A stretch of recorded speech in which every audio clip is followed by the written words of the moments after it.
Pinarayi Vijayan മീഡിയനെ mind ചെയ്യില്ല. Okay, media friendly അല്ല. ഒരു ആകപ്പാടെ 2014 ഒന്നെങ്കിലും ചിരിച്ച് കാണിച്ചത്. എന്നിട്ട് പോലും ഒരു കോഴിക്കോട് നിന്ന് മുമ്പ് തനി സ്വഭാവം പുറത്തെടുത്തിട്ടുണ്ട്. അപ്പം അതാണ് അതിൻ്റെ ഒരു കാര്യം. അപ്പം മീഡിയ അതുകൊണ്ടാണ് എതിരായത്. പിന്നെ കമ്മ്യൂണിസ്റ്റുകാർക്ക് മാന്യത ഉള്ളതുകൊണ്ടാണ് സോണിയാഗാന്ധിനെ അറ്റാക്ക് ചെയ്യാത്തത്. പ്രതിയുമായിട്ട് പ്രോക്സിമിറ്റി കാണിച്ചിട്ട് ഫോട്ടോയിൽ പ്രോക്സിമിറ്റി ഉള്ളത് സോണിയാഗാന്ധിക്കാണ്, അടൂർ പ്രകാശനാണ്, അല്ല LDF CPM ആളുകൾക്കല്ല. നായനാർ മുഖ്യമന്ത്രി ആയതുകൊണ്ട് ഒന്നും പറയാനില്ല. അതായത് വിദ്യാസം എന്നൊക്കെ പറഞ്ഞു നോക്കിയ ആളുകൾ മൈൻഡ് ചെയ്തില്ല. പിന്നെ അദ്ദേഹത്തിൻ്റെ കുടുംബത്തിനെതിരെ ആരോപണം കൊണ്ട് ഇത് പുതിയ കാര്യമൊന്നുമില്ല. ഇപ്പം പിണറായി വിജയനെതിരെ സ്ട്രോങ് ആയിട്ട് ഉള്ള ആരോപണങ്ങൾ കൊണ്ടുവരുന്നു. എന്തൊന്നും തെളിയിക്കാൻ പറ്റുന്നില്ലല്ലോ. തെളിയിക്കി ഈ ആരോപണത്തിന് കാര്യമൊന്നുമില്ല. പിന്നെ ഇൻ കേസ് അവരങ്ങനെ വോട്ട് മാറ്റി ചെയ്താൽ എന്താണ് കുഴപ്പം? കാരണം BJPയെ സംബന്ധിച്ചിടത്തോളം അവർ പൊളിറ്റിക്കൽ ഗെയിമാണ്. അവരെ സംബന്ധിച്ചിടത്തോളം UDF പുറത്തിരിക്കുന്നതാണ് നല്ലത്.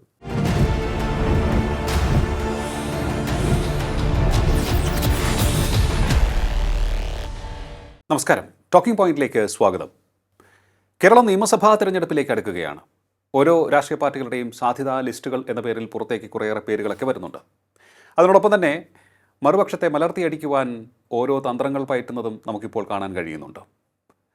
അതിൻ്റെ നിലവാരം എത്രത്തോളം കേരളത്തിന് യോജിച്ചതാണ്? നമ്മളെപ്പോഴും പറയുന്നത് കേരളം നമ്പർ 1 ആണ്, പ്രബുദ്ധ കേരളമാണ് എന്നൊക്കെയാണല്ലോ. പ്രചാരണ രംഗത്തിൻ്റെ നിലവാരം പരിശോധിക്കുകയാണ് ടോക്കിംഗ് പോയിന്റ് എന്ന് നമ്മുടെ ഒപ്പം ചേരുകയാണ് രാഷ്ട്രീയ നിരീക്ഷകൻ ശ്രീ ഫക്രുദ്ദീൻ അലി. നമസ്കാരം. ടോക്കിംഗ് പോയിന്റിലേക്ക് സ്വാഗതം. നമ്മൾ വർഷങ്ങൾ പിന്നിലേക്ക് പോവുകയാണ് എന്നുണ്ടെങ്കിൽ രാഷ്ട്രീയ രംഗം തന്നെ ഇന്നത്തെ പോലെ ആയിരുന്നില്ല, വളരെ ഡിഫറൻ്റ് ആയിരുന്നു. സ്വാഭാവികമായും തിരഞ്ഞെടുപ്പ് എന്ന് പറയുമ്പോൾ യുദ്ധം തന്നെയാണ്. പ്രചാരണ രംഗത്ത് എല്ലാ അടവുകളും പയറ്റും. ഇക്കുറിയും അതിൻ്റെയൊക്കെ തന്നെ തുടക്കമായിട്ടുണ്ട്. എങ്ങനെയാണ് വിലയിരുത്തുന്നത് നമ്മുടെ തിരഞ്ഞെടുപ്പ് രംഗത്തെ പ്രചാരണത്തിൻ്റെ ക്വാളിറ്റി, അതിൻ്റെ നൈതികത, ഇതൊക്കെ? ഒന്നാമത് കോമഡിയാണ്. പിന്നെ രണ്ടാമത് ഞാൻ ജ്യോതിഷം പറയും. നമ്മുടെ UDFൻ്റെ ഒരു എംബ്ലം ഉണ്ടല്ലോ, അവിടെ എല്ലാ പാർട്ടികളുടെയും ചിഹ്നം എങ്ങനെ വെച്ചിട്ടുള്ളത്. ഓക്കെ, അത് അവർക്ക് നെഗറ്റീവാണ്. ആ എംബ്ലം ആദ്യം വന്നത് 2014 ഇലക്ഷനിലാണ്. തുടരണം ഈ ഭരണം, വളരണം ഈ നാട്, തുടരണം ഈ ഭരണം. അന്ന് തുടർഭരണത്തിന് എല്ലാ സാധ്യതയും ഗവൺമെൻറ് ഉണ്ടായിരുന്നു. അന്ന് തൊട്ട് തോൽവി. അതിനുശേഷം അവർ ആ എംബ്ലം മാറ്റിയിട്ടില്ല. ആ എംബ്ലം അവർക്ക് നല്ലതല്ല. ഓക്കെ, അത് ശരി. നിയമസഭാ ഇലക്ഷനിൽ ആ എംബ്ലം കൊണ്ടുപോയാൽ പോയപ്പോൾ അവർക്ക് സോഫാർ തിരിച്ചടി ഉണ്ടായിട്ടുള്ളൂ. അങ്ങനെയുണ്ട്. നിങ്ങൾക്ക് അതിലൊക്കെ വിശ്വാസം ഉണ്ടെങ്കിൽ അങ്ങനെ കാര്യമുണ്ട്. ഇനി അവർ തോൽക്കുകയാണെങ്കിൽ അതിന് ഇത് ഉറപ്പിക്കുകയും ചെയ്യും. പിന്നെ ഇപ്പോൾ കാര്യങ്ങൾ പക്ഷേ അവർക്ക് അനുകൂലമാണ് എന്നാണ് നിരീക്ഷകരൊക്കെ നിരീക്ഷകർ ആരൊക്കെയാണ്? ചില സർവേ ജയശങ്കർ പറയുന്നത് വെച്ചാൽ അതാണ് നമ്മൾ സീരിയസ് ആയിട്ട് എടുക്കുന്നതാണ്. അവർക്കൊരു മുൻകൈ കാണുന്നുണ്ട്. അതേ പഞ്ചായത്ത് ഇലക്ഷൻ സമയത്ത് പറഞ്ഞതെന്ന് വെച്ചാൽ LDFന് മുൻകൈ ഉണ്ടാവും, UDFന് ഇത് ഭയങ്കര നമ്മളെല്ലാവരും അത് തന്നെ പറഞ്ഞത്. പക്ഷേ അൺഎക്സ്പെക്റ്റഡ് ആയിട്ടുള്ള വിജയം അവർക്കുണ്ടായി. പക്ഷേ അത് കഴിഞ്ഞിട്ട് ഇപ്പോൾ നിയമസഭയിലേക്ക് വരുമ്പോൾ അദ്ദേഹം പറഞ്ഞിട്ടുള്ളതെന്ന് വെച്ചാൽ അവർക്ക് മേൽക്കൈ ദൃശ്യമാണ് ലോജിക്കൽ പഞ്ചായത്ത് ഇലക്ഷന് ശേഷം. പക്ഷേ LDFനെ എഴുതി തള്ളാനായിട്ടില്ലെന്ന്. ജയശങ്കർ LDFനെ പറ്റി അങ്ങനെ പറയുമ്പം അത് ചെറിയ പറച്ചിലല്ല. ഓക്കെ, സമ്മതിച്ചു. പിന്നെ അത് ശരിയാണ്, LDFന് അങ്ങനെ എഴുതി തള്ളാനായിട്ടില്ല. പഞ്ചായത്ത് ഇതുപോലെ രമേശ് ചെന്നിത്തല മുമ്പ് സ്വപ്നം കണ്ടതാണ് 2016 ഇലക്ഷനിൽ. പഞ്ചായത്ത് ഇലക്ഷൻ 2011 ഇലക്ഷനിൽ പഞ്ചായത്ത് ഇലക്ഷനൊക്കെ തൂത്തുവാരി. അപ്പോൾ ഒരു 100 സീറ്റൊക്കെ പ്രതീക്ഷിച്ചുകൊണ്ട് നിൽക്കുമാനും അത് പിണറായി വിജയൻ വേണ്ടാന്ന് വിചാരിച്ചുകൊണ്ട് മാത്രമേ 2 സീറ്റിന് ഭരണം പോയത്. ഓക്കെ, മനസ്സിലായില്ലേ?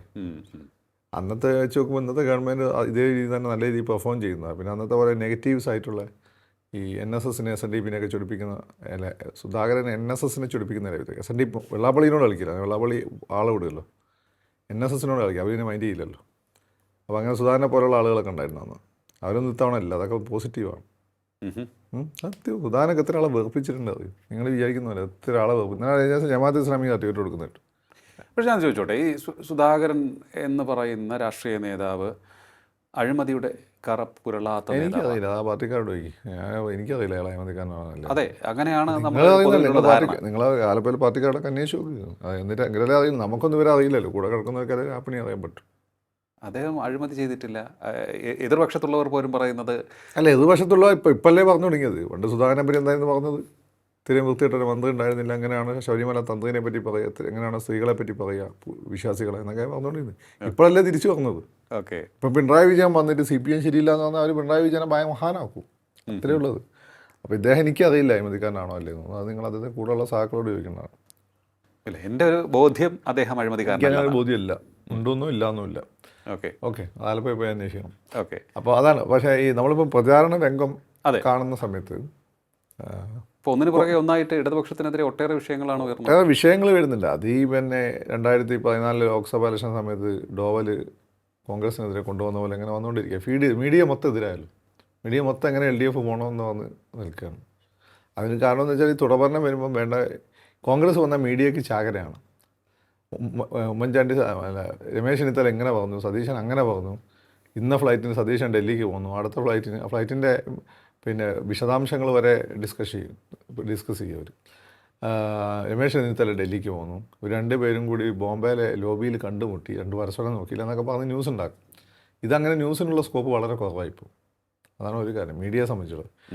പിണറായി വിജയൻ മീഡിയനെ മൈൻഡ് ചെയ്യില്ല. ഓക്കെ, മീഡിയ ഫ്രണ്ട്ലി അല്ല. ഇപ്പോൾ ആകപ്പാടെ 2014 ഒന്നെങ്കിലും ചിരിച്ച് കാണിച്ചത്. എന്നിട്ട് പോലും ഒരു കോഴിക്കോട് നിന്ന് മുമ്പ് തന്നെ സ്വഭാവം പുറത്തെടുത്തിട്ടുണ്ട്. അപ്പം അതാണ് അതിൻ്റെ ഒരു കാര്യം. അപ്പം മീഡിയ അതുകൊണ്ടാണ് എതിരായത്. അല്ല, നമ്മൾ എടുത്തു നോക്കി കഴിഞ്ഞാൽ ഈ ഭരണത്തിൽ എന്താണ് കുഴപ്പം? ഈ ഭരണത്തിൽ എന്താണ് കുഴപ്പമെന്ന് നിങ്ങൾ പറയുമ്പോൾ സ്വർഗരാജ്യത്തിലെ ഭരണമൊന്നുമല്ല, അങ്ങനെ ഒരു ഭരണവുമില്ല. മുമ്പുള്ള ഭരണത്തായിട്ട് നമുക്ക് കമ്പയർ ചെയ്യാൻ പറ്റുള്ളൂ. അത് വെച്ച് നോക്കുമ്പോൾ ഇതിനെന്താണ് കുഴപ്പം? കമ്പയർ ചെയ്ത് മാത്രമല്ലേ നിങ്ങൾക്കൊരു കാര്യം പറയാൻ പറ്റുള്ളൂ. അപ്പം നിങ്ങൾ സുന്ദരനാണ് നിങ്ങൾ പറയുന്നു, നിങ്ങൾ സുന്ദരനാണ് ആരുമായിട്ട് കമ്പയർ ചെയ്യുമ്പോൾ, വേറെ ചില ആളുകളായിട്ട് കമ്പയർ ചെയ്യുമ്പോൾ. പക്ഷേ ഹൃതിക് റോഷനായിട്ട് കമ്പയർ ചെയ്യുമ്പോൾ നിങ്ങൾ സുന്ദരനാണ് നിങ്ങളെ ഭാര്യ പോലും പറയുന്നത് എനിക്കൊന്നുമില്ല. അതാണ് അതിൻ്റെ പ്രശ്നം. നിങ്ങളിപ്പോൾ വടിവേലായിട്ട് കമ്പയർ ചെയ്യുമ്പോൾ നിങ്ങൾ ഭയങ്കര സുന്ദരനായിരിക്കും, നമ്മളെ സാധാരണ ഒരു കോൺസെപ്റ്റിൽ. ഹൃതിക് റോഷനായിട്ട് കമ്പയർ ചെയ്യുമ്പോൾ നമുക്കത് ഇമേജിൻ ചെയ്യാൻ പറ്റും. അതാണ് അതിൻ്റെ ഒരു കാര്യം. അത് കമ്പയർ ചെയ്തേ പറയാൻ പറ്റും. അപ്പോൾ കമ്പയർ ചെയ്ത് മുൻ ഭരണങ്ങളായിട്ട് തട്ടിച്ച് നോക്കുമ്പോൾ വളരെ നല്ല ഭരണമാണ്. അഹങ്കാരം പിടിച്ച മന്ത്രിമാരില്ല. പണ്ട് ചില LDF ഗവൺമെൻറ് ആണെങ്കിൽ ചില അഹങ്കാരം പിടിച്ച മന്ത്രിമാരുണ്ട്. ഇപ്പോൾ എല്ലാവരും പറയുന്നത് അഹങ്കാരം പിടിച്ച മുഖ്യമന്ത്രി എന്നാണ്. മുഖ്യമന്ത്രി പണ്ടേ ഇങ്ങനെ തന്നെയാണ്. ഏകാധിപത്യമാണ്. ഏകാധിപത്യം എന്ന് വെച്ചാൽ കമ്മ്യൂണിസ്റ്റ് പാർട്ടിയിൽ എന്നാ ഏകാധിപത്യം ഇല്ലാതിരുന്നത്? അവരുടെ സഖ്യകക്ഷികൾ പോലും അല്ലെങ്കിൽ CPI പോലും CPI എന്നാണ് പിന്നെ CPM-ന് ഗുഡ് സർട്ടിഫിക്കറ്റ് കൊടുത്തിട്ടുള്ളത്? അവർ നായനാരെ പറ്റി എന്താണ് പറഞ്ഞിരുന്നത്? അവർ VS-നെ പറ്റി ആദ്യകാലത്ത് എന്താണ് പറഞ്ഞുകൊണ്ടിരുന്നത്? ഞാൻ ഏറ്റവും കൂടുതൽ കേരളത്തിൽ ബഹുമാനിച്ച് ജനിക്കുന്ന രാഷ്ട്രീയ പ്രവർത്തകനാണ്, രാഷ്ട്രീയ നേതാവാണ് CK ചന്ദ്രബാബു. CK ചന്ദ്രബാബുവിന് VS നടത്തിയ പോരാട്ടങ്ങൾ അറിയും. വെട്ടി നിർത്തലായിട്ട് ബന്ധപ്പെട്ട് ഐതിഹാസിക പോരാട്ടമാണ്. അപ്പം അതിൽ വലിയ കാര്യമൊന്നുമില്ല. ഇത് കൊതിക്കുകൊണ്ട് അറിയുന്നതാണ്. ജനതാദളിനാണെങ്കിൽ വിചാരിച്ച ആളെ മന്ത്രിയാക്കാൻ പറ്റിയില്ല. അതിൻ്റെ പ്രശ്നമാണ് ജനതാദളിൻ്റെ പ്രശ്നം. CPI-ക്കാണെങ്കിൽ ഈ പിണറായി വിജയൻ അവരാരെയും മൈൻഡ് ചെയ്യില്ല. മന്ത്രിസ്ഥാനമൊക്കെ കൊടുക്കും, പിന്നെ അവരുടെ വകുപ്പിൽ അവർക്ക് തോന്നിയ പോലെ ചെയ്യണമെന്ന് അങ്ങനെ സമ്മതിക്കില്ല. പണ്ടത്തെ സ്വാതന്ത്ര്യമല്ല, അതിൻ്റെ പ്രശ്നമാണ്. അതല്ലാതെ പൊതുവേ നോക്കുമ്പോൾ നമ്മൾ ഈ ഗവൺമെൻറ് ഭേദപ്പെട്ട രീതിയിൽ പെർഫോം ചെയ്തൊരു ഗവൺമെൻറ്. അപ്പം പൂവൺ അഴിമതിയുമായി ബന്ധപ്പെട്ട് ഒട്ടേറെ ആരോപണങ്ങൾ നേരിടും. അഴിമതി ഏത് കാലത്ത് ആരോപണം ഇല്ലാതിരുന്നത്? മറ്റേ എന്തൊക്കെ ആയിരുന്നു? സോളാർ ഇത് അങ്ങനത്തെ ഒന്നും വന്നിട്ടില്ലല്ലോ. ഇപ്പോൾ ഇത് വന്നിട്ടില്ലല്ലോ. ഇനിയിപ്പം കോടതിയല്ലേ ശബരിമല കേസ് അന്വേഷിക്കും. കോടതി പറയട്ടെ, പിണറായി വിജയനല്ലല്ലോ, കോടതിയല്ലേ അന്വേഷിക്കുന്നത്. കോടതി പറയട്ടെ. ഇനി സ്വർണ്ണ കള്ളക്കടത്താണ് നിങ്ങൾ പറയുന്നതെങ്കിൽ എടുത്ത് BJP-നോട് എടുത്തിട്ട് പറയാൻ പറ. വെറുതെ കുറേ കാലം 10 വർഷമായില്ലേ, 5 വർഷമായില്ലേ, അന്വേഷണം പൂർത്തിയാക്കാൻ പറ്റിയില്ലേ? എന്താ നിങ്ങൾ പറയുന്ന അഴിമതി? അപ്പോൾ അവിടെ ഈ അന്വേഷണം പൂർത്തിയാകാത്തത് എന്തുകൊണ്ടായിരിക്കും? അതെന്തുകൊണ്ടായിരിക്കും നിങ്ങൾ അവരോട് ചോദിച്ചാൽ മതി. അതിൽ കാര്യമൊന്നുമില്ല, അവർക്ക് തോന്നിയിട്ടുണ്ടാവും, അല്ലെങ്കിൽ അവരുടെ ആളുകൾ ആരെങ്കിലും ഉണ്ടാവും. അതുകൊണ്ട് എനിക്ക് പിന്നെ അത് അവസാനിപ്പിക്കണ്ടേ? അത് അവസാനിപ്പിച്ചാൽ പെട്ടെന്ന് ജനങ്ങൾ സംശയിക്കില്ലേ? അതുകൊണ്ട് പിന്നെ അത്യാവശ്യം ചില കാര്യങ്ങൾ രാഷ്ട്രീയത്തിൽ കൊടുക്കൽ വാങ്ങലുകളൊക്കെ നടത്താമല്ലോ, അങ്ങനെ ചില സാധനങ്ങൾ കയ്യിലുണ്ടെങ്കിൽ. അത് ഓക്കെ. അപ്പോൾ ഇതിൻ്റെ നമ്മൾ പ്രചാരണം എടുത്ത് പോകാൻ കോമഡിയാണ്. അപ്പോൾ ആദ്യ കാലഘട്ടങ്ങൾ നിങ്ങൾ ഈ പറഞ്ഞ പോലെ LDF ഗവൺമെൻറ് ഒന്നിനും പറ്റില്ല മറ്റേതെന്ന് പറഞ്ഞിട്ടുള്ള പ്രചാരണം നടത്തി. അത് ഏഷ്യന്നില്ല എന്ന് കണ്ട്. ഓക്കെ. പിന്നെ ആ പാടെ മറ്റേതിന് ഈ ശബരിമല വിഷയം വന്നാണ് പഞ്ചായത്ത് ഇലക്ഷൻ്റെ സമയത്ത് ദോഷം ചെയ്ത ഒരു കാര്യം. പക്ഷേ ശബരിമലയിലെ ഒരു കാര്യം ആ സമയത്ത് ഈ പറഞ്ഞ UDF-ൻ്റെ ആരും ഇതിലുണ്ടായിരുന്നില്ല. ഇപ്പം അടൂർ പ്രകാശ് ഉണ്ട്, സോണിയാഗാന്ധി വരെ ഉണ്ട്. പിന്നെ കമ്മ്യൂണിസ്റ്റുകാർക്ക് മാന്യത ഉള്ളതുകൊണ്ടാണ് സോണിയാഗാന്ധിനെ അറ്റാക്ക് ചെയ്യാത്തത്. മനസ്സിലായില്ലേ? ഏറ്റവും ഈ പ്രതിയുമായിട്ട് പ്രോക്സിമിറ്റി കാണിച്ചിട്ടുള്ള ഫോട്ടോയിൽ പ്രോക്സിമിറ്റി ഉള്ള സോണിയാഗാന്ധിക്കാണ്, അടൂർ പ്രകാശിനാണ്, അല്ല LDF CPM-ൻ്റെ ആളുകൾക്കല്ല. CPM ഒരൊറ്റ കാര്യത്തിൽ എന്നെ സംബന്ധിച്ചാൽ എനിക്ക് അവരുടെ മറുപടി കേൾക്കേണ്ടതുള്ളൂ. എന്തുകൊണ്ടാണ് നിങ്ങൾ പത്മകുമാറിനെ പുറത്താക്കുന്നത്? അവർ പറയുന്നു അത് കോടതി കുറ്റക്കാരനാന്ന് വിധിക്കുന്നവരെ അങ്ങനെ അത്രയും കാലം നിങ്ങൾ സസ്പെൻഡ് ചെയ്ത് നിങ്ങൾ പുറത്താക്കുന്നില്ല. പക്ഷേ ഇത്രയും വലിയ ക്രമക്കേട് നടക്കുമ്പോഴും ആ ദേവസ്വം വകുപ്പിൻ്റെ മന്ത്രി ഉത്തരവാദിയല്ല എന്ന് പറയുന്നതിൽ എന്തർത്ഥമാണുള്ളതെന്നാണ് എൻ്റെ കോമൺ സെൻസ്. അവർ കോടതി പറയട്ടെ, എന്നിട്ട് പിന്നെ ഇവിടെ ഉണ്ടല്ലോ കടമ്പള്ളി സുരേന്ദ്രൻ തിരുവനന്തപുരത്തില്ലേ, അയാൾ ഒളിവ് പോയിട്ടൊന്നുമില്ലല്ലോ. കോടതി അറസ്റ്റ് ചെയ്യാൻ പോകാം. എൻ്റെ കോടതി പിണറായി വിജയനല്ലല്ലോ തീരുമാനിക്കുന്നത്, എന്താ ചെയ്യുന്നത്? അപ്പോൾ അതാണ് അതിൻ്റെ കാര്യം. അപ്പോൾ അത് കഴിഞ്ഞ് അത് നടപ്പിലായില്ല എന്ന് തോന്നിയപ്പോൾ പിന്നെ ശപിക്കലായി.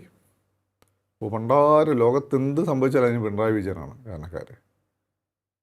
ഇറ്റലിയിൽ പിന്നെ അഗ്നിസ്ഫോടനം ഉണ്ടായി പിണറായി വിജയൻ, അമേരിക്കയിൽ വെള്ളപ്പൊക്കം ഉണ്ടായി പിണറായി വിജയൻ, കേരളത്തിൽ ലോകത്ത് കോവിഡ് വന്ന് പിണറായി വിജയൻ. അങ്ങനെ ലോകത്തുള്ള സകല അയാൾ കാരണമാണ് ഈ നാശം മൊത്തം വരുന്നത്. പക്ഷേ ജനങ്ങൾ കൺവിൻസ്ഡ് ആയില്ല, അവർ രണ്ടാമത് അങ്ങനെ തന്നെ തിരഞ്ഞെടുത്തു. ഇപ്പം ചില ഭയങ്കര സയൻറ്റിഫിക്കായി സംസാരിക്കുന്നതെന്ന് പറയുന്ന ചില ആളുകൾ, ചില യൂട്യൂബേഴ്സൊക്കെ തന്നെ, രാഷ്ട്രീയ നിരീക്ഷകരൊക്കെ ക്യാമ്പയിനും കൊണ്ടിറങ്ങിയിരിക്കുകയാണ്. പിണറായി പോകണം, ഇത് ഭ്രാന്താണ്. പിണറായി എന്ന് കേൾക്കുമ്പോൾ ഭ്രാന്താണ്. പിണറായി പോകണമെന്ന് വന്നിട്ടില്ല, ക്യാമ്പയിനായിട്ട് വന്നിരിക്കുകയാണ്. ഓക്കെ, അങ്ങനെ ശപിക്കുകയാണ്. എന്നിട്ടും അങ്ങോട്ട് പോകുന്നു അവർക്ക് ഉറപ്പില്ല.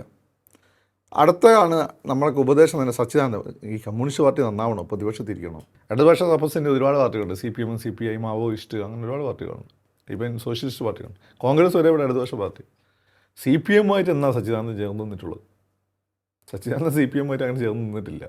പലപ്പോഴും he was very critical against about CPM. Sachidanandan ഈ പറയുന്നത് കിട്ടിയതിന് ശേഷം, ഈ പിണറായി വിജയൻ മന്ത്രിസഭ വന്നതിന് ശേഷം, പിണറായി വിജയന് കൊള്ളാവുന്ന ആളുകളൊക്കെ തന്നെ, എക്സ്പീരിയൻസ് ഉള്ള ആളുകളെ പല സ്ഥലത്തും അദ്ദേഹം നിയമിച്ചിട്ടുണ്ട്. അങ്ങനെ നിയമിച്ചതാണ് സച്ചിദാനന്ദൻ സാഹിത്യ അക്കാദമിയിൽ. അതല്ലാതെ അദ്ദേഹം അങ്ങനെ പാർട്ടിയായിട്ട് പൂർണ്ണമായി ചേർന്ന് നിന്നിട്ട് ആളൊന്നല്ല. ഇടതുവശക്കാരനാണ്, ജനങ്ങളെ കൂടെ വെക്കുന്ന ആ ഒരു പൊളിറ്റിക്സിൻ്റെ ഭാഗമാണ്. CPM എന്ന പാർട്ടിയായിട്ട് അദ്ദേഹം അങ്ങനെ അധികം ചേർന്ന് നിന്നിട്ടൊന്നുമില്ല. മനസ്സിലായി? അപ്പോൾ സച്ചിദാനന്ദൻ വന്ന് പറയുകയാണ് കമ്മ്യൂണിസ്റ്റുകാർ നന്നാവണമെങ്കിൽ പുറത്ത്, സച്ചിദാനന്ദൻ മാത്രമല്ല പലരും പറയുന്നത് ഞാൻ കേട്ടിട്ടുണ്ട്, സച്ചിദാനന്ദൻ നന്നാവണമെങ്കിൽ പുറത്തിരിക്കണം. അതായത് ഇനിയിപ്പം അപേക്ഷിച്ച് നോക്കുകയാണ്, നിങ്ങൾക്ക് നന്നാവണമെങ്കിൽ നിങ്ങൾ കുറച്ച് നേരം പുറത്തിരിക്കുന്നു. അപ്പോൾ അതിൻ്റെ അർത്ഥം എന്താണ്? പുറത്തിരിക്കാൻ സാധ്യതയില്ല. ഇനിയിപ്പോൾ നമ്മൾ വിചാരിച്ച് പുറത്താക്കണം, പക്ഷേ അത് ഇമ്പാക്റ്റ് ഉണ്ടാക്കുന്നുണ്ട്. ഇന്നിപ്പോൾ എന്നോട് ഒരാൾ സംസാരിച്ചു, സാറേ ആ പറഞ്ഞത് ശരിയല്ല സാറേ, നമ്മളെ ആളുകളുടെ സ്വഭാവത്തിലൊക്കെ മാറ്റം വന്നിട്ടില്ലേ? അത് സംഭവമാണ്. ഇവന്മാർ സൈക്കോളജിക്കലി നല്ല മൂവ് നടത്തിക്കൊണ്ടിരിക്കുന്നത്.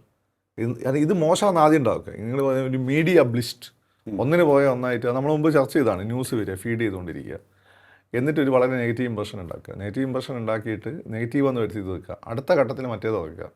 ഏത്? ഈ പാർട്ടി നന്നാവണമെങ്കിൽ പുറത്തിരിക്കണം. അതാണ് നടത്തിക്കൊണ്ടിരിക്കുന്നത്. അല്ല, അവരത് പറയുന്നത് ഒരു ലോജിക്കായിട്ട് ചൂണ്ടിക്കാണിക്കുന്നത് പശ്ചിമ ബംഗാളിലേക്ക്. പശ്ചിമ ബംഗാളിൽ രണ്ട് കേസല്ലേ? പശ്ചിമ ബംഗാളിൽ എന്താ സമയം?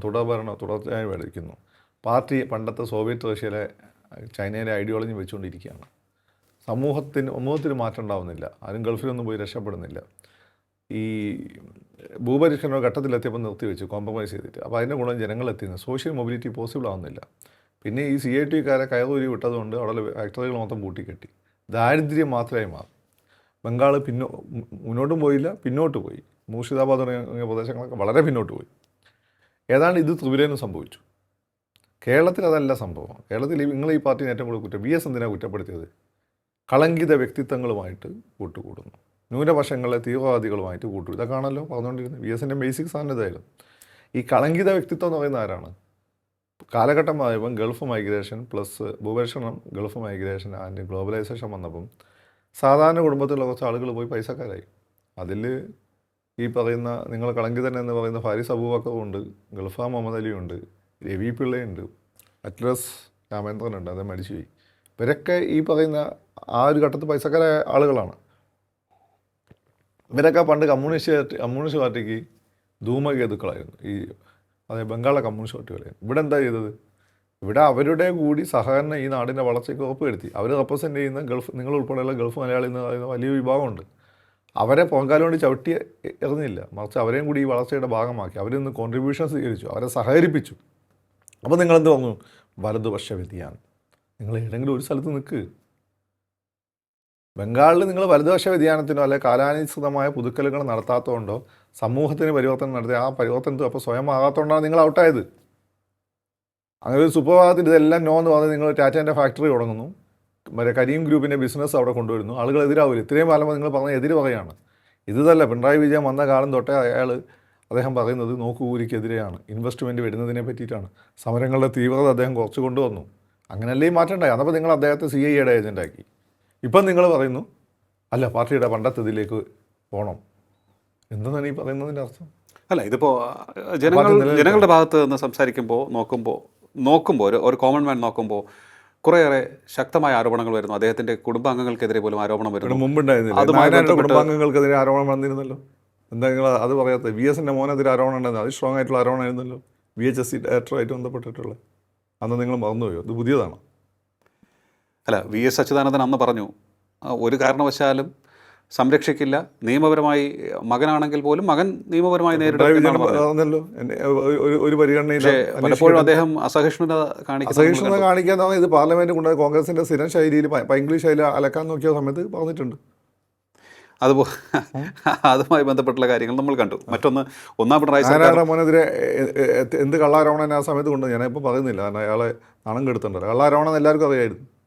അതിപ്പോഴും ആളുകൾ പറഞ്ഞു. എപ്പം പറഞ്ഞു വെച്ചാൽ ചിലർ കൊടുക്കാൻ ശ്രമിച്ചു എന്നാണ്.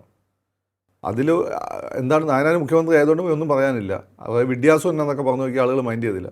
പിന്നെ അദ്ദേഹത്തിൻ്റെ കുടുംബത്തിനെതിരെ ആരോപണം കൊണ്ട്, ഇത് പുതിയ കാര്യമൊന്നുമില്ല. ഇപ്പം പിണറായി വിജയനെതിരെ സ്ട്രോങ് ആയിട്ട് ഉള്ള ആരോപണങ്ങൾ കൊണ്ടുവരുന്നു. എന്തൊന്നും തെളിയിക്കാൻ പറ്റുന്നില്ലല്ലോ, തെളിയിക്കും.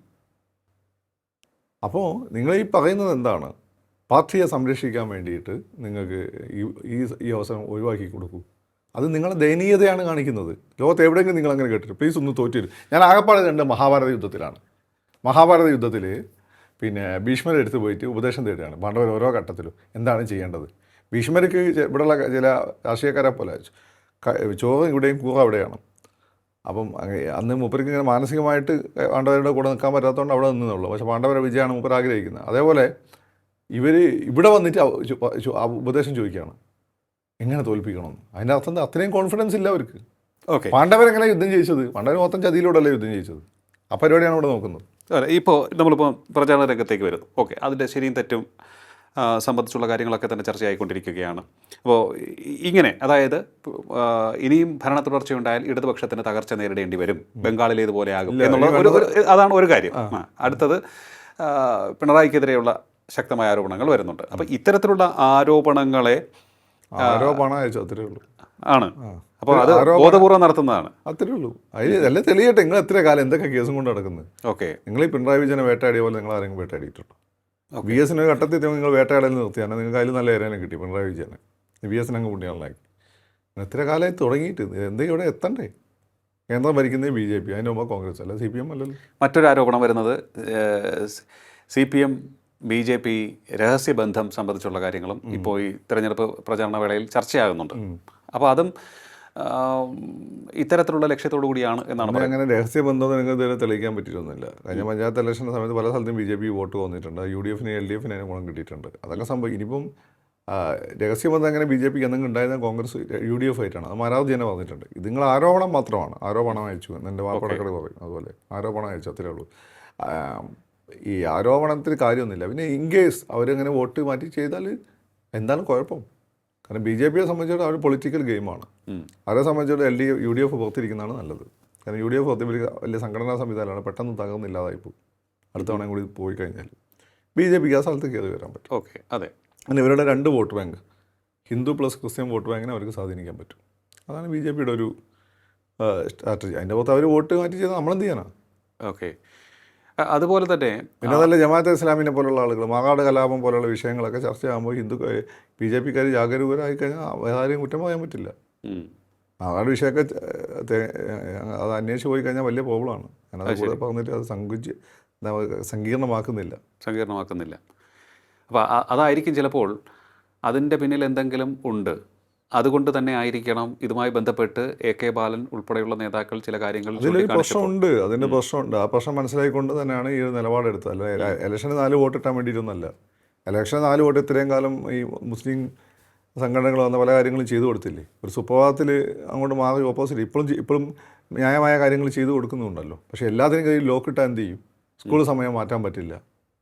സിലബസ് പിന്നെ പുതിയ സിലബസിലേക്ക് പുതിയ കാര്യങ്ങൾ കൊണ്ടുവരാൻ പറ്റില്ല. എന്ന് ഞാൻ പറഞ്ഞത് മറ്റേ പ്രൈം മിനിസ്റ്ററിൻ്റെ PM എന്താണ് ശ്രീ പരിപാടി, അങ്ങനെ പല കാര്യങ്ങൾ. അതുപോലെ തന്നെ ക്രിസ്ത്യൻ സ്ഥാപനങ്ങൾ തലയിൽ തട്ടിട്ട് പോകാൻ സമ്മതിക്കണം എന്നൊക്കെ പറഞ്ഞ് പല വിഷയങ്ങളും ഉയർത്തിക്കൊണ്ടുവരിക. എല്ലാത്തിനും യെസ് പറയാൻ പറ്റൂ. അതായത് വിവാദങ്ങൾക്ക് വേണ്ടി വിവാദം ഉണ്ടാക്കുകയാണ്. അപ്പോൾ എന്നിട്ട് പാർട്ടി എന്ത് ചെയ്യണം? പാർട്ടി ഇന്ന് ഇവരെ സപ്പോർട്ട് ചെയ്തിട്ട് പാർട്ടി മറ്റുള്ളവരെ പരമാവധി ശിവൻകുട്ടിയൊക്കെ ശ്രമിച്ചു നോക്കിയതാണ്. നല്ല ലിമിറ്റില്ലേ? എന്നിട്ട് സകല ആളുകളുടെ ആട്ടും തുപ്പും പാർട്ടിക്ക് കിട്ടണം. പാർട്ടിയുടെ കൂടെ ഉണ്ടായ ആളുകൾ പാർട്ടി മുസ്ലിം കമ്മ്യൂണിസത്തോട് കോംപ്രമൈസ് ചെയ്തെന്ന് പാർട്ടിയെ തള്ളിപ്പറയണം. അത് എളുപ്പമല്ലല്ലോ. അങ്ങനെ ചെയ്യാൻ പാർട്ടിക്ക് പറ്റില്ലല്ലോ. നിങ്ങളെന്താ വിചാരിച്ചത്? ഇവിടെ 28% വോട്ടുണ്ട് എന്ന് വിചാരിച്ചു. 28% നിങ്ങളുടെ കയ്യിലാണ്. ഈ ഇസ്ലാമിസ്റ്റുള്ള കയ്യിൽ പറഞ്ഞാൽ 10% വോട്ടുണ്ടാവും. ബാക്കി ഞാൻ ഉൾപ്പെടെയുള്ള ആളുകളെ വോട്ട് ഇവന്മാരുടെ കയ്യിലൊന്നല്ല. അത് കാണിച്ചുകൊണ്ട് ആളുകളെ പേടിപ്പിക്കാമെന്ന് വിചാരിച്ചു. പേടിപ്പിച്ച് എല്ലാ സമയത്തും എല്ലാവരും വീഴുമെന്ന് വിചാരിച്ചു. ഇപ്പോൾ UDF അങ്ങനെ പോക്കറ്റിലാക്കാമെന്ന് വിചാരിച്ചുകൊണ്ട് നടക്കുകയാണ്. അതുകൊണ്ടാണ് ഇത്തരം വിഷയങ്ങൾ ചർച്ച. അത് സമൂഹത്തിൻ്റെ ഒരു ഇക്വിലിബ്രിയത്തെ നെഗറ്റീവായിട്ട് ബാധിക്കും. ഓക്കെ. പിന്നെ UDF ഈ രീതിയിലാക്കി നമ്മളൊന്നല്ല 5-ാം മന്ത്രിസ്ഥാനം ലീഗ് പറഞ്ഞതാണ്. അതിൻ്റെ പ്രശ്നമാണ് ഇപ്പോഴും കിടക്കുന്നത്. അല്ല, ഇതിപ്പോൾ നമ്മൾ മുൻപൊരു ചർച്ചയിൽ പറഞ്ഞിരുന്നു, ഇത്രയും ആരോപണങ്ങൾ ഒന്നിന് പുറകെ ഒന്നായി വരണമെങ്കിൽ അതിന് പിന്നിൽ ആസൂത്രിതമായ കൃത്യമായ ആസൂത്രണം, പൈസ വെച്ചുകൊണ്ടുള്ള കൃത്യമായ ആസൂത്രണമുണ്ട്.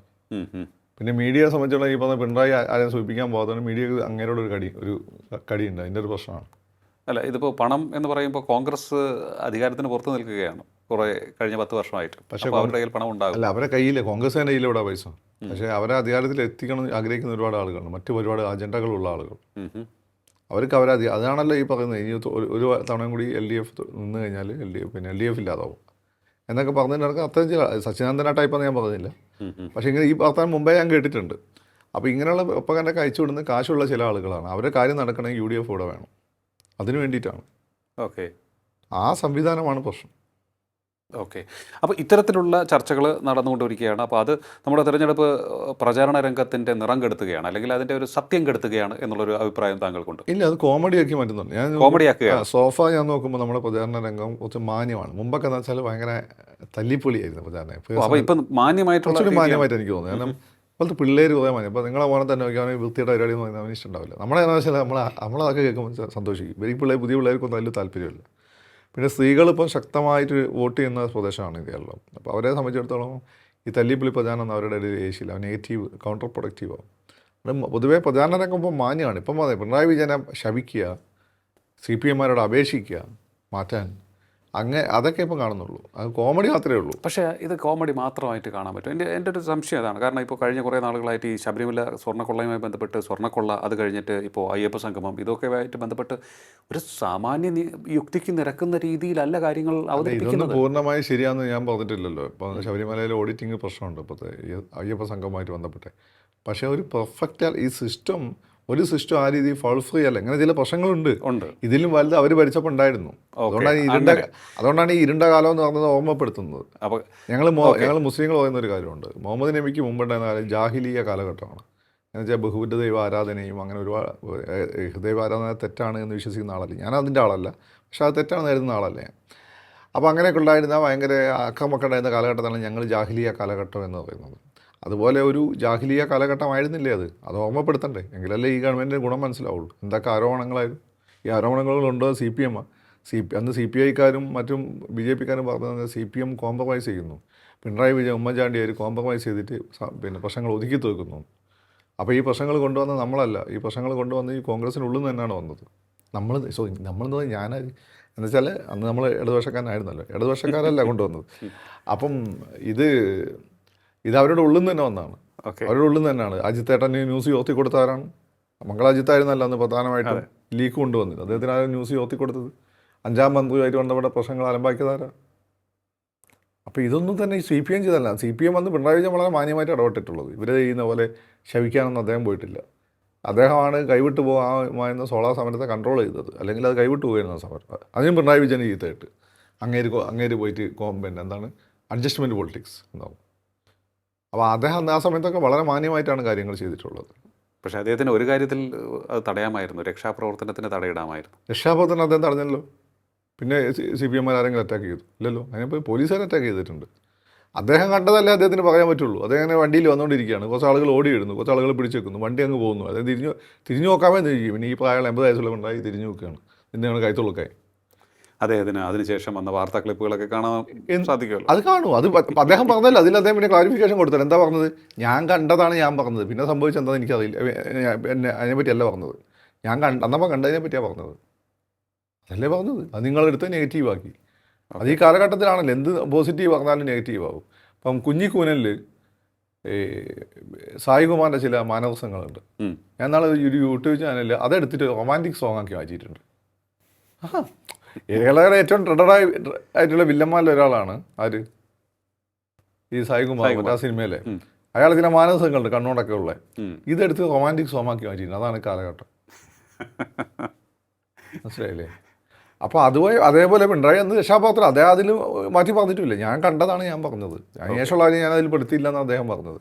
അതിനുശേഷം DYFIക്കാർ അങ്ങനെ പ്രവർത്തിച്ചിട്ടില്ല. പക്ഷേ പോലീസുകാർ ചെയ്തിട്ടുണ്ട്. ഇവയൊക്കെ തടഞ്ഞിട്ടുണ്ട്, അല്ല പൂച്ചട്ടി അടിച്ചു പിന്നെ അടിച്ചിട്ടൊന്നുമില്ല, പോലീസുകാർ അടിച്ചിട്ടുണ്ട്. ഓക്കെ. പിന്നെ ഞാൻ ചോദിക്കുന്നത്, നിങ്ങൾ എന്തിനാണ് ഈ മുഖ്യമന്ത്രി അന്ന് തടയാൻ പോയത്? ഈ ലോജിക്ക് വേണ്ട. What was your cause? മുഖ്യമന്ത്രി ഒരു യാത്ര നടത്തുന്നത് ജനങ്ങളെ കാണാൻ വേണ്ടി, അതിന് നിങ്ങൾ എന്തിനാണ് ഈ സാധനം കൊണ്ട് പോയത്? ഒന്ന് പറ, ലോജിക്ക് വേണ്ടേ? ഓക്കെ. അപ്പോൾ നിങ്ങൾ പറയും ഉമ്മൻചാണ്ടി സാർ പണ്ട് വന്ന സമയത്ത് സരിതാ കേസുമായിട്ട് ബന്ധപ്പെട്ടിട്ട് ഡിവൈഎഫ്ഐക്കാർ എറിഞ്ഞിരുന്നു. ഡിവൈഎഫ്ഐക്കാർ വീരല്ലാന്നല്ലേ നിങ്ങൾ പറയുന്നത്? ഡിവൈഎഫ്ഐക്കാരാണെങ്കിൽ മണ്ടത്തരം കാണിക്കലാണ് നിങ്ങളെ ജോലി. അത് ഫൂൾ. നിങ്ങളോടല്ല അവരോട് ചോദിച്ചു. അല്ല, അന്ന് അദ്ദേഹത്തെ എറിയുന്നു, പരിക്കേൽക്കുന്നു, എന്നിട്ടും പ്രതികാര നടപടിയുമായി അദ്ദേഹം പോയിട്ടില്ല. അല്ല, അത് ഉമ്മൻചാണ്ടി സാറിൻ്റെ രീതിയാണ്. CPM-ന് അങ്ങനെ അത്രയൊന്നും വിശാല ഹൃദയം ഒന്നും CPM-മാർക്കില്ല. അതാണ് അതിൻ്റെ ഒരു കാര്യം. അത് നിങ്ങൾക്ക് ആ CPM-നാണ് നിങ്ങൾ ജയിപ്പിച്ചത്, അത് അവരുടെ രീതിയാണ്. Okay okay. അപ്പോൾ നിങ്ങൾ അങ്ങനെ അന്നപ്പോൾ മുഖ്യമന്ത്രി തെരുവിൽ ഇറങ്ങിക്കഴിഞ്ഞാൽ തടയേണ്ട ഒരു അവസ്ഥ അന്നില്ല. അന്ന് സോളാ കേസ് കത്തിക്കായിരുന്നു. ഇതിപ്പോൾ അങ്ങനൊന്നും ഇല്ലല്ലോ. ഇത് 4 ആളൊരു ഒരു കറുത്ത തുണിയായിട്ട് വരും, എന്നിട്ട് പ്രശ്നം ഉണ്ടാക്കേണ്ട ഒരു ആവശ്യമില്ല. മുഖ്യമന്ത്രി സംവദിക്കട്ടെ.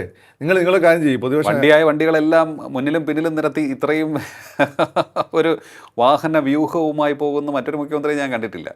നായനാരുടെ കാലഘട്ടത്തിലൊക്കെ ഉണ്ടായിരുന്നു. ഇത്രയൊന്നും ഉണ്ടായിരുന്നു. ഇത്രയും വണ്ടി കേരളത്തിലില്ല. നിങ്ങൾക്ക് അതുണ്ടായിരുന്നു. അപ്പോൾ നിങ്ങൾക്ക് അതല്ലേ. അപ്പം നാട്ടിൽ അത്രമാത്രം ഉണ്ട്, അത്ര സെക്യൂരിറ്റി ഇഷ്യൂസ് ഉണ്ട് ഇപ്പോൾ. അതുകൊണ്ട് കേരളത്തിൻ്റെ മുഖ്യമന്ത്രിയെ കേരളത്തിൻ്റെ മുഖ്യമന്ത്രി ആരെ ആക്രമിക്കാത്തത്? പിണറായി വിജയൻ ആരുടെയൊക്കെ കണ്ണിലെ ശത്രുവാണ്? ഒന്ന് അങ്ങേരോടുള്ള പിണറായി വിജയൻ്റെ ഏറ്റവും വലിയ പ്രശ്നം എന്താ? നിങ്ങളത് പറ. എന്തുകൊണ്ടാണ് നിങ്ങൾ പിണറായി വിജയനോട് ദേഷ്യം? അദ്ദേഹത്തിൻ്റെ ഏറ്റവും വലിയ പ്രശ്നം അദ്ദേഹം വളരെ പാവപ്പെട്ട ഒരു പിന്നോക്ക കുടുംബത്തിൽ ജനിച്ചു എന്നുള്ളതാണ് നിങ്ങളെ ഏറ്റവും വലിയ പ്രോബ്ലം. പിന്നോക്കം എന്നുള്ള മാറ്റുക, പാവപ്പെട്ട ഒരു കുടുംബത്തിൽ ജനിച്ച സാധാരണക്കാരനെ, വേറെ പ്രത്യേകിച്ച് ബാക്ക്ഗ്രൗണ്ട് ഒന്നും ഇല്ലാത്ത ഒരാൾ, അയാൾ കേരളത്തിൽ ഏറ്റവും ഇതുവരെയുള്ള കേരളത്തിൻ്റെ ചരിത്രത്തിലെ ഏറ്റവും ശക്തനായ ഭരണാധികാരിയാവുന്നു. അതല്ലേ നിങ്ങളുടെ പ്രശ്നം? പിന്നെ നിങ്ങൾക്ക് വേണ്ടിയിട്ട് അദ്ദേഹത്തിന് ഫാർഷിക് സർജറി മുഖത്തിൻ്റെ ഷേപ്പ് മാറ്റാൻ പറ്റും. അദ്ദേഹത്തിൻ്റെ അച്ഛൻ്റെ അമ്മേൻ്റെയും 17 തലമുറൻ്റെ ജീൻസ് അല്ലേ അദ്ദേഹത്തിൻ്റെ മുഖത്ത് വരുള്ളൂ, അതല്ല അദ്ദേഹത്തെ കളറിൽ വരുള്ളൂ, അതല്ല അത് സ്വഭാവത്തിൽ വരുള്ളൂ. നിങ്ങളൊരു കാര്യം ഏൽപ്പിച്ചു കൊടുത്താൽ അദ്ദേഹം കാര്യങ്ങൾ ചെയ്യുന്നുണ്ടോ എന്നുള്ളതാണ്. ഇത്രയും ബുദ്ധിമുട്ടുകൾക്കിടയിൽ നിന്ന് അദ്ദേഹം കാര്യങ്ങൾ ചെയ്യുന്നില്ലേ? ഓക്കെ. പൊങ്ങന്മാരെ മൊത്തം പാർട്ടി തന്നെയുള്ള ഇപ്പോൾ ഈ അദ്ദേഹത്തിന് പാർട്ടിയിലും അല്ലെങ്കിൽ സർക്കാരിൽ പൂർണ്ണമായ നിയന്ത്രണം കിട്ടാൻ വേണ്ടിയായിരിക്കുമല്ലേ മറ്റ് സീനിയർ നേതാക്കളെയൊക്കെ തന്നെ രണ്ടാം പിണറായി സർക്കാരിൽ? അതിനെന്താണ് അദ്ദേഹത്തിന് ഒരു വിഷൻ ഉണ്ടായിരുന്നു. അത് കേരളത്തെ പിന്നോട്ട് വലിച്ചുകൊണ്ടിരുന്ന ഈ പാർട്ടിയെ കേരളത്തെ മുന്നോട്ട് കൊണ്ടുപോകുന്നൊരു പാർട്ടിയാക്കി മാറ്റേണ്ടിയിരുന്നു. പിന്നോട്ട് വലിച്ചുകൊണ്ട് എല്ലാത്തിനും എതിരി ബംഗാൾ ടൈപ്പിൽ, നിങ്ങളിപ്പോൾ VS ഉണ്ടല്ലോ, ബംഗാൾ ടൈപ്പിൽ വെട്ടി നിർത്തിട്ട് ഇതൊക്കെ അങ്ങനെ പണി, നോക്ക് കൂലി, ഇതൊക്കെ ഇല്ലാതാക്കുക എന്നുള്ളതാണ് അദ്ദേഹത്തിൻ്റെ. അതിനുവേണ്ടി അപ്പോൾ ഇദ്ദേഹത്തിൻ്റെ കൂടെയുള്ള പലരും ഇദ്ദേഹത്തെ ശക്തനാണെന്ന് കണ്ടുകൊണ്ട് കൂടെ വന്നതാണ്. അപ്പോൾ അവർക്കൊക്കെ വേണ്ട എന്താ മന്ത്രിയെ കാണുക, അതൊക്കെ ആക്കി കൊടുത്ത് അതിനുശേഷം പിന്നെ പുതിയ ജനറേഷനിൽപ്പെട്ട പയ്യന്മാരെ കൊണ്ടുവന്നു. ഇനി അടുത്ത ജനറേഷനിൽ നമ്മളെ സച്ചിൻ ദേവിനെ പോലുള്ള പുതിയ പിള്ളേരെ കൊണ്ടുവരും. അവർക്കാണ് പുതിയ സെൻസിബിലിറ്റി ഉണ്ട്, അവരാണ് ഈ നാടിനെ മുന്നോട്ട് കൊണ്ടുപോകേണ്ടത്. Okay okay. എന്തായാലും ബാലഗോപാൽ ഫിനാൻസ് എത്ര നന്നായിട്ട് കൈകാര്യം ചെയ്യുന്നത്, അയാൾ കവിതയൊന്നും പാടാവുന്നില്ല. അയാൾ എത്ര നന്നായിട്ട് ഫിനാൻസ് കൈകാര്യം ചെയ്യുന്നത്, അയാൾ ഫുൾ 24 മണിക്കൂർ മീഡിയയിൽ മുന്നിൽ വന്ന് ഡയലോഗ് അടിക്കുന്നില്ല. അല്ല, എനിക്ക് ഞാൻ ഒന്ന് മാത്രം പറയാം. അന്ന് തോമസ് ഐസക് ഉണ്ടായിരുന്ന സമയത്ത്, അത് ഈ സാമ്പത്തിക രംഗത്തെ വിദഗ്ധർ പറയുന്നതാണ്, അന്ന് മാർക്കറ്റിൽ പണമുണ്ടായിരുന്നു. 2 ആരോഗ്യരംഗം അന്ന് ശൈലജ ടീച്ചർ വളരെ മനോഹരമായിട്ടാണ് കൈകാര്യം ചെയ്തിരുന്നത്. ഇന്ന് പലപ്പോഴും ഈ വയറ്റിൽ കത്രി കൊടുക്കുന്ന സംഭവങ്ങളൊക്കെ എത്ര തവണയാണ് കേൾക്കുന്നത്. കേരളത്തിലൊരു വലിയൊരു ഇതുവരെ അല്ലാതൊരു പനി വന്ന് കുറേ ആളുകൾ മരിച്ചിരുന്നു. അത് ശൈലജ ടീച്ചറിൻ്റെ സമയത്തായിരുന്നു. പക്ഷേ നിങ്ങൾ തന്നെ റിപ്പോർട്ട് ചെയ്തതാണ്. എന്നിട്ട് ആ സമയത്ത് നിങ്ങളൊക്കെ ഭാഗ്യത്തിന് എന്ത് സംഭവിച്ചെന്നറിയോ? ഇവിടെ ദിലീപ് കേസ് വന്നു, അതിലത് മുങ്ങിപ്പോയി. നിങ്ങളെന്ത് പിന്നെ ഇവിടെയൊക്കെ അടുത്ത കാലത്ത് ഏറ്റവും നന്നായി പ്രവർത്തിച്ചിട്ടുള്ള ആരോഗ്യവകുപ്പ് വന്നത് ശ്രീമതി ടീച്ചറാണ്. നിങ്ങൾ വീരമുള്ള ആളുകൾ ചോദിച്ചാൽ മതി. ഓക്കെ, അത് ഞാൻ സമ്മതിക്കുന്ന കാര്യം. അത് ഞാൻ സമ്മതിക്കുന്ന കാര്യമാണ്. ശ്രീമതി ടീച്ചറുടെ കാര്യം ഞാൻ സമ്മതിക്കുന്ന കാര്യമാണ്. കാരണം എനിക്കും കുറേയൊക്കെ കാര്യങ്ങൾ അന്ന് മനസ്സിലാക്കാൻ സാധിച്ചിട്ടുണ്ട് ആ ഒരു ടെന്യൂറിൽ. ഇത് ഹൈപ്പായിരുന്നു. CPM-ന് പ്രത്യേക സാധ്യത ആരെ വിചാരിച്ചാലും ഇപ്പം നിങ്ങളെ വേണമെങ്കിൽ ഒറ്റ ദിവസം കൊണ്ട് അവർക്ക് സംഭവമാക്കി മാറ്റാൻ പറ്റും. അങ്ങനെ കൊണ്ടുവന്ന ആളാണ്. അതുകൊണ്ട് അതിൽ നിന്ന് വെറുതെ. ഓക്കെ. അപ്പോൾ ഇപ്പോൾ ഫക്രുദ്ദീൻ അലി പറഞ്ഞു വരുന്നത് ഇത്തരത്തിലുള്ള ആരോപണങ്ങളൊക്കെ തന്നെ പടച്ചു വിടുന്നതാണ്, യാഥാർത്ഥ്യവുമായി യാതൊരു വിധത്തിലുള്ള ബന്ധവും ഇല്ലാത്തതാണ്. അപ്പോൾ ഇത്തരത്തിലുള്ള സംഭവങ്ങളിലൂടെ ഈ സർക്കാരിനെ തകർക്കുകയാണ്, ഈ നിരന്തര ഇമേജ് മോശമാക്കാനുള്ള ശ്രമം. അങ്ങനെ ഇതൊരു തമാശയായി മാറിക്കൊണ്ടിരിക്കുകയാണ് ഈ പ്രചരണം. ഇമേജ് മോശമാക്കി നടക്കുന്നില്ല എന്ന് കണ്ടപ്പോൾ ശപിക്കുക, എല്ലാത്തിനും കാരണം ഇയാളാണ്, നശിച്ചു പോട്ടെ. ഈ ഫ്ലോറിൽ വന്നിട്ട് ഒരാൾ വന്നിട്ട് അതും ഏൽക്കുന്നില്ല. പഠിച്ചവനറിയാലോ കാര്യങ്ങൾ. അത് കഴിഞ്ഞപ്പോൾ എന്ത് ചെയ്ത് ഇപ്പോൾ നമ്മളെ ഉപദേശമായിട്ട് വന്നിട്ട് നിങ്ങൾക്ക് ജീവിക്കേണ്ട ഇത് കഴിഞ്ഞാൽ അപ്പോൾ നിങ്ങളെ പാർട്ടി ആകപ്പാടെ കൊളായി പോകും. അതുകൊണ്ട് നിങ്ങൾ എന്ത് ചെയ്യണം, ഇത്തവണ നമുക്കൊരു ചാൻസ്, അടുത്ത തവണ നിങ്ങൾ തിരിച്ചു വന്നു നന്നായിട്ട്. ഓക്കെ. എന്ത് അപഹാസ്യമാണ് ഹേ. അപ്പോൾ എന്തായാലും ജനങ്ങളാണ് തീരുമാനിക്കേണ്ടത്. പ്രചരണ രംഗം അപഹാസ്യമായിക്കൊണ്ടിരിക്കുകയാണ്. ഇടത് സർക്കാരിനെതിരെ ഉന്നയിക്കുന്ന ആരോപണങ്ങളിലൊന്നും തന്നെ കഴമ്പ് വേണ്ടുവോളം ഇല്ലാത്ത രീതിയിലുള്ളവയാണ്. അവയൊക്കെ തന്നെ ഊതി വീർപ്പിച്ചതാണ്. അതുകൊണ്ട് തന്നെ ഇത് ഉന്നയിക്കുന്നവർ അപഹാസ്യരായിക്കൊണ്ടിരിക്കുകയാണ് എന്നുള്ളതാണ്. ജനങ്ങൾ തീരുമാനിക്കട്ടെ ഇതിൻ്റെ ശരിയും തെറ്റും എന്നുള്ളതാണ്. അവരാണല്ലോ വിധി എഴുതേണ്ടത്. വളരെയധികം നന്ദി ഇത്രയും സമയം ടോക്കിംഗ് പോയിന്റുമായി സംസാരിച്ചത്. ടോക്കിംഗ് പോയിന്റിൻ്റെ ഈ അധ്യായം ഇവിടെ പൂർണ്ണമാകുന്നു. ഇനി അടുത്ത എപ്പിസോഡിൽ കാണാം. നമസ്കാരം.